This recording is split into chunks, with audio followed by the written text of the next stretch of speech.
પ્રભુ એને મારા કોઈ ભાઈબંધ નથી. પ્રભુ તમે મારા ભાઈબંધ બનશો.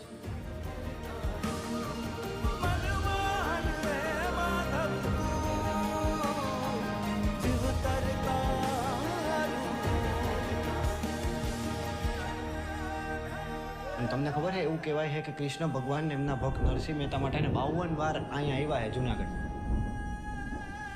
52 વાર? 52. તમને નથી ખબર ને?